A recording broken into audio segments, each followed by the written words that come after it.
Okay, guys, let's go over a simple exercise here, just drawing out some demand zones. Addie had a great question today about, you know, drawing out demand zones, and he wanted to know how, how it looked, and sent me a picture, and I just wanted to show you.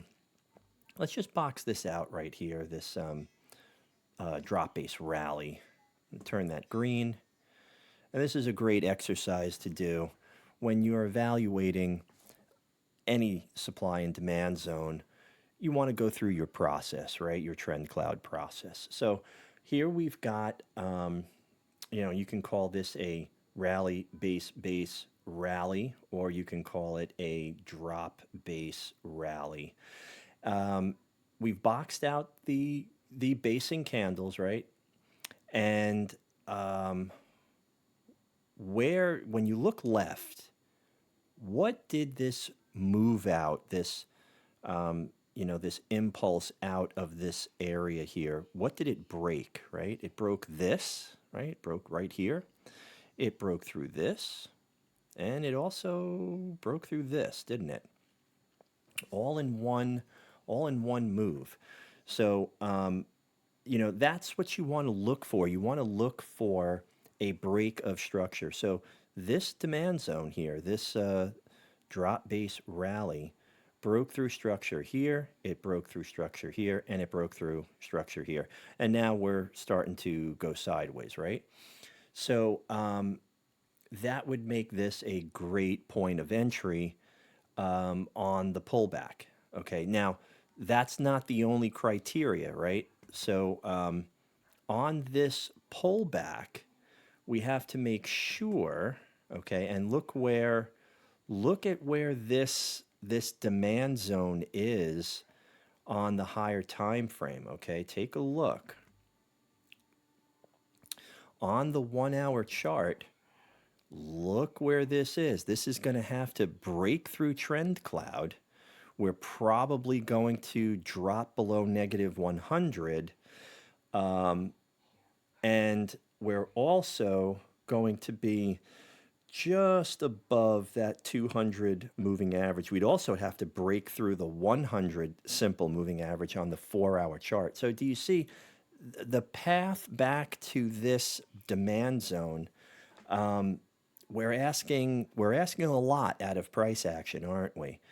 And there are, we have to go through our process, like you can take this, you can take a chance on this, but you have to understand, all right, we're going to be breaking through all this. We're probably going to get a crossover to the downside, especially if it moves slowly back down here.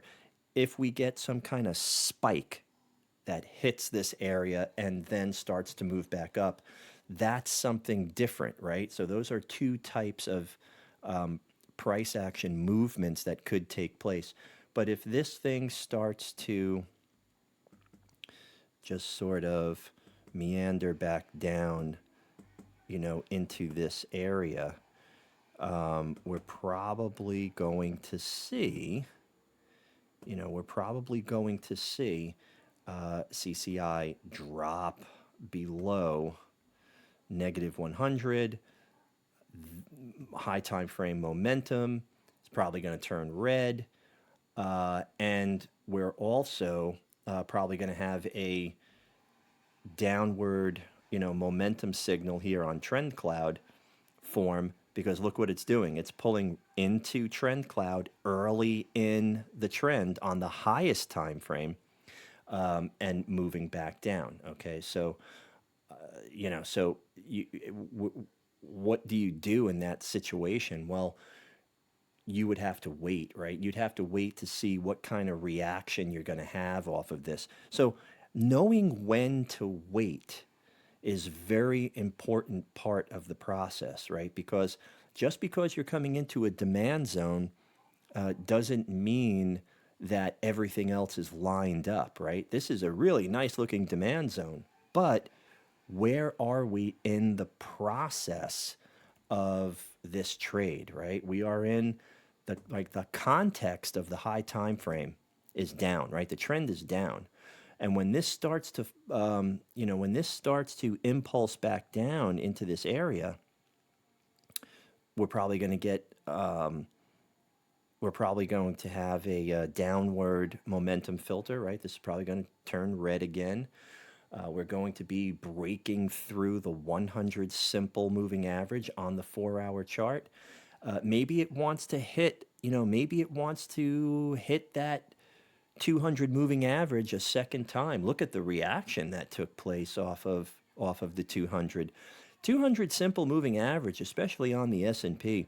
It's very significant. It's very significant. People watch the 200 moving average. So this is mass psychology at work here. Okay, guys, mass psychology at work. So what's going to happen when it hits this demand zone? Well, we're going to have to see, because now we're going to be looking at a downward trend. Everything, momentum and trend, will be on both time frames. That's just not enough for me to take this demand zone, even though it's a very nice looking demand zone, right? So you can only trade what you see, and you have to follow your process. All right. So that's the main point that I wanted to drive home. If this demand zone here was like up here, and it broke through some structure, and we were pulling back, like, that's what that middle time frame is for. Okay, the middle time frame is showing you that if we have a shallow pullback into that trend cloud on the 1-hour chart, and a shallow pullback into a demand zone on the low time frame without dropping below negative 100, those are the demand zones that I want you to take. Okay, so it's not just the structure of the demand zone, right? This drop base rally. It's not just the structure of the demand zone. It's the process as well, right? So if you're evaluating demand zones, yes, you want to see that you have very few basing candles in a drop base rally. Maybe there's just one candle. That's good. Nice move out, breakout, right? Moved out at least 3 to 1, right? Okay. Broke through structure, very nice. But on the return into this, that's another story, right? That's another story. And especially the return into a demand zone on the lowest time frame. That's why you want everything on the high time frame and the middle time frame to be lined up. So you want to take shallow pullbacks into those demand zones. This is a deep pullback, right? This is a deep pullback into a demand zone, because you're breaking through trend cloud on the 1-hour chart, and you're continuing the trend on the high time frame. Okay, so that's it for now. I will see you guys in the next video.